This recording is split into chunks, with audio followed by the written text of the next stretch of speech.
And the last piece of legislation that we are waiting for is obviously the private public pension fund regulation, which would allow for the public pension fund money to help fund the infrastructure of Paraguay. Hello and welcome to the Bankers Masterclass on Paraguay, in association with Sudameris Bank. My name is Silvia Pavoni, I am the economics editor of The Banker, and I'm joined by Sebastian Lahaie, the chief executive of Abbeyfield Group, which owns Sudameris Bank. Seb, thank you for joining me. We have been talking about Paraguay's economic growth, its banking sector, and I now would like to ask you about the changes, the recent and forthcoming changes in regulation that will affect banking. And I know that there is quite a lot happening, ranging from credit cards to public funds, all the way down to pensions. Which of these reforms would you say is the most crucial at the moment? Good afternoon. Thanks, Silvia, for having us again. There's been a lot of changes this year. 2015 is a year of regulation for Paraguay. We have 4 major pieces of regulation on the table. 2 of them already passed and 2 are still up for discussions.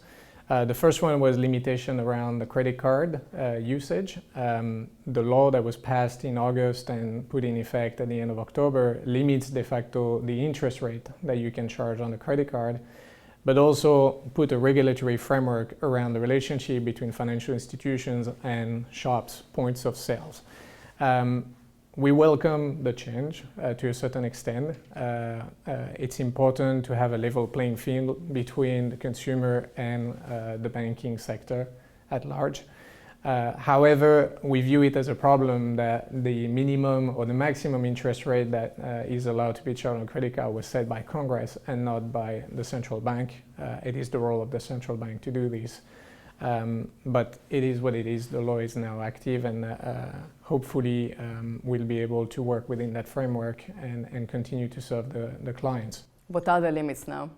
The limit today is 14.5%, between 14.5% and 15%, even though there are conversations within Congress to raise that limit to a higher number that would allow the banks to service a wider array of clients, because obviously at 15% you're limiting credit access to a small portion of the population, and reducing the interest rate that used to be around 50 to 54% to 14.5% in a matter of 3 months obviously is very aggressive.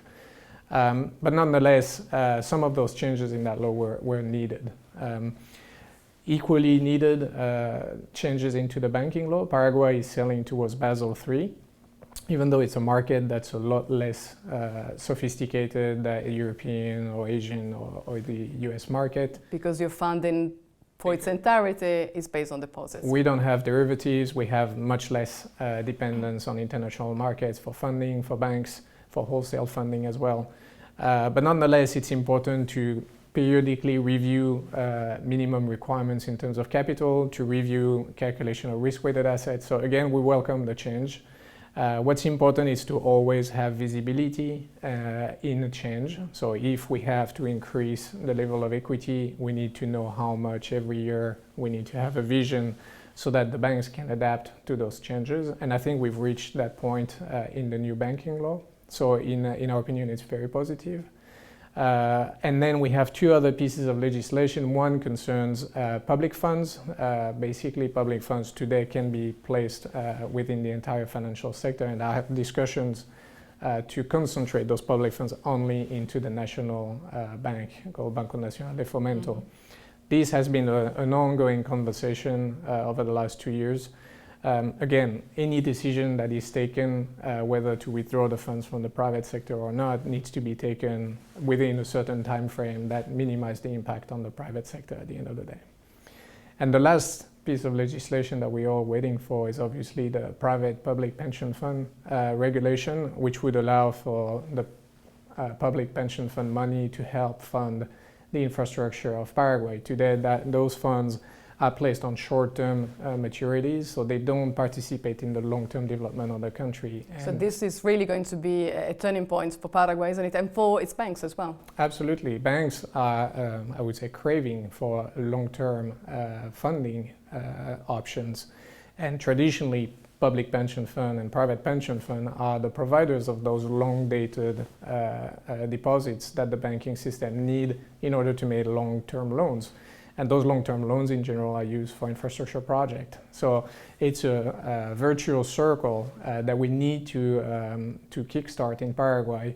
Today, all the infrastructure projects are funded through multilateral development banks, but one day that source of funding will be exhausted, and Paraguay will have to find an alternative. And the obvious alternative is to use its own funds. So we're waiting. There is a draft regulation being circulated and discussed right now, but we're hoping that that will be circulated before it goes for vote in the Congress. Very good. So a lot of growth opportunities for a country that has already done quite a lot over the past decade. Absolutely. Thank you again, Seb. Thank you very much.